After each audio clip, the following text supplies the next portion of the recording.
नमस्कार साथियों, मैं रमेश सिंह चंदेल, एडवोकेट अधिवक्ता। होता क्या है कि मैं एक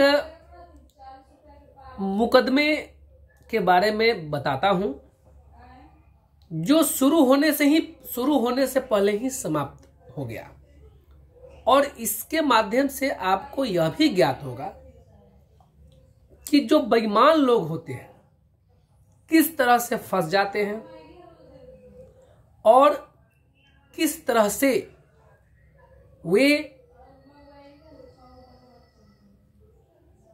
लोगों के ईर्ष्या का पात्र तो बन ही जाते हैं, साथ ही साथ अपना भी नुकसान करते हैं और दूसरे का भी नुकसान करवाते हैं। हुआ क्या था कि एक व्यक्ति जो मेरा क्लाइंट है, वो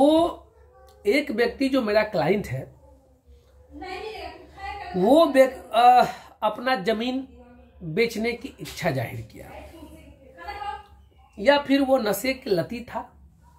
नशे में उसको बढ़ा चढ़ा के उसका जमीन बेचने के लिए तैयार करवाया गया जबरदस्ती ही। बेचारा अंगूठा छाप था, तो डिसिमिल नहीं समझता है। तो डिसिमिल नहीं समझता है, उससे कहा गया कि मैं 2 कट्ठा जमीन तुमसे लिखवाऊंगा। अब गांव देहात के लोगों को कौन समझाए? गांव देहात का अपना हिसाब है, अपना उनके गांव देहात के लोगों के पास अपना कानून है।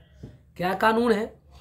गांव देहात का मानना है कि राघोपुर में छोटका लग्गी है, यानी 2 लग्गी का 1 कट्ठा, यानी राघोपुर, अगर कोई राघोपुर में कोई जमीन ले तो 6 डिसिमिल का हो जाएगा 2 कट्ठा। हाजीपुर में जमीन ले तो 9 डिसिमिल का हो जाएगा 2 कट्ठा। झारखंड में जमीन ले तो 2 डिसिमिल का हो जाएगा 2 कट्ठा। जबकि ऐसा है नहीं, 4.5 डिसिमिल का 1 कट्ठा पूरे बिहार प्रदेश के लिए लागू है। अब रहा लग्गी की बात, तो लग्गी छोटा बड़ा हो सकता है, वर्ग फीट में आगे पीछे हो सकता है, ये सब हो सकता है। अब हुआ क्या कि 2 कट्ठा बोल के 9 डिसिमिल जमीन धूर्त करके चतुराई करके लिखवा लिया कि भाई 2 कट्ठा हम ले ही रहे हैं आपसे, और 2 कट्ठा यानी 9 डिसिमिल। अब जो व्यक्ति जमीन बेचा, उस व्यक्ति को लगा कि 2 कट्ठा यानी छोटका लग्गी 6 डिसिमिल।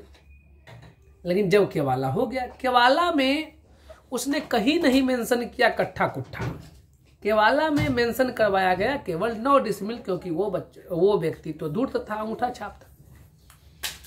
लेकिन जब केवाला हो गया, तब लोगों ने कहा कि भाई आप तो जमीन लिख दिए ज्यादा, आपने तो 2 कट्ठा लिखा लेकिन 9 डिसिमिल जमीन है। राघोपुर में तो 3 डिसिमिल का होता है 1 कट्ठा, यानी 6 डिसिमिल होना चाहिए। वाकई में 6 डिसिमिल ही होना चाहिए। हालांकि राघोपुर में 3 डिसिमिल का 1 कट्ठा नहीं होता है, चाहे बिहार प्रदेश में कहीं भी जाइए 4.5 डिसिमिल का ही 1 कट्ठा होगा, लेकिन लग्गी के हिसाब से आगे पीछे हो सकता है। अब वो व्यक्ति मेरे पास आया, मैंने तुरंत मौसम की नजाकत को समझा, और मेरी एक खासियत है, मेरा अपना एक प्रैक्टिस का सिद्धांत है कि मैं किसी को पूरा समझता हूं, पहले पूरा सुनता हूं, सुनने के बाद समझाता हूं, समझाने के तुरंत बाद दाम बता देता हूं, और तब मैं उससे फाइल लेता हूं कि बाद में कहीं भी कोई लेकिन किंतु परंतु न रहे, और मेरे और मौक्किल का संबंध खराब ना हो, और मेरे मौक्किल के बीच में थोड़ा सा भी तू मैं ना हो। इसका मैं पूरा ध्यान रखता हूं। फाइल रहे भाग जाए, मैं शुरू में ही दाम मुसाट सब करके ही, मतलब समझा के क्या होगा क्या करना है सब समझा के, समझाने के बाद संतुष्ट करके, उसके बाद दाम बता के फिर काम लेता हूं, ताकि मैं भी निश्चिंत होकर कार्य करूं। मैंने उस व्यक्ति को समझाया, और उस व्यक्ति ने एक एक करके करीब 10 से 20 लोगों को मेरे पास लाया, और मैंने सबको भी समझाया। संतुष्ट हुआ, पैसा लिया, और सबसे पहले मैंने जो वो फर्जी के वाला था उसको कैंसिलेशन के लिए टाइटल सूट फाइल किया, डीड कैंसिलेशन के लिए टाइटल सूट फाइल किया। और चूंकि उसने धूर्त करके 420 करके कूट रचित दस्तावेज तैयार करके केवला करवाया था, इसके लिए हमने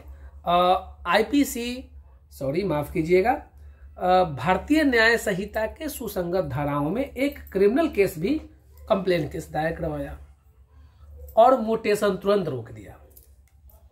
हालांकि मैंने गारंटी लिया था इस बात का कि मैं म्यूटेशन रोक दूंगा। जैसे ही म्यूटेशन रुक गया, अब जो व्यक्ति ने धूर्तपाना करके केवला लिया था उसको एहसास हो गया कि अब तो मेरा म्यूटेशन रुक गया। अपने वकील साहब से समझा, हालांकि उसको वकील भी, उनके वकील साहब भी सही थे, अच्छा ही समझाए होंगे कि भाई अब तो टाइटल सूट हो गया, आपका म्यूटेशन होगा नहीं, क्योंकि दाखिल खारिज अधिनियम 612 म्यूटेशन एक्ट 2011 की धारा 612 जो बाध्य करता है कि यदि किसी जमीन पर सिविल सूट सिविल न्यायालय में चल रहा है तो उसका दाखिल खारिज तब तक नहीं होगा जब तक कि सिविल सूट का निर्णय सिविल न्यायालय से नहीं आ जाता है। दैट्स ऑल, इतना ही था। अब वो व्यक्ति जब छटपटाया, कसमसाया, धरफड़ाया, तमाम गाली गलौज, मारपीट, इस तरह से गुटबाजी का नौबत जब आ गया, अब वह व्यक्ति रास्ते पर आ गया। और आज यानी एकदम करंट में बात बताता हूं, आज यानी 18/11/2024 को वो डीड जो है फिर सही में जो होना चाहिए वो करवा लिया गया। यानी जिसका ज्यादा जमीन था उसने अपना ज्यादा जमीन जो रजिस्ट्री हुआ था उसको उसमें सुधार करवाया गया और फिर 6 डिसमिल पर लाया गया। लेकिन उसके भी बगल में 2 कट्ठा अंकित किया गया। अब उस पर मैं अगर वाद विवाद करता तो मैं ही उलझ जाता, क्योंकि जनता तो हमसे ज्यादा भी तेज होते हैं, कहीं कहीं के लोग तो हमसे ज्यादा तेज होते हैं। लेकिन खैर डेसिमिल अंकित था, वर्ग फीट, स्क्वायर फीट, ये सब अंकित था सही, इसलिए मैंने उसको छेड़छाड़ नहीं किया। और आज दोनों का 4-5 महीने से चल रहा विवाद आज समाप्त हुआ। क्या घटा हुआ? जो व्यक्ति ने धूर्तपाना किया वो इतने दिन तक बेचैन रहा होगा, साथ में जिसके साथ धूर्तपाना किया उसको भी बेचैन किया, अपना भी केवाला में पैसा बर्बाद किया, अगला व्यक्ति को मुकदमेबाजी में पैसा बर्बाद किया, आज पैसा बर्बाद हुआ। इतना लंबा अंतराल तक वाद विवाद चला, रोज 10-10 गो आदमी आता था हाजीपुर में समझने के लिए।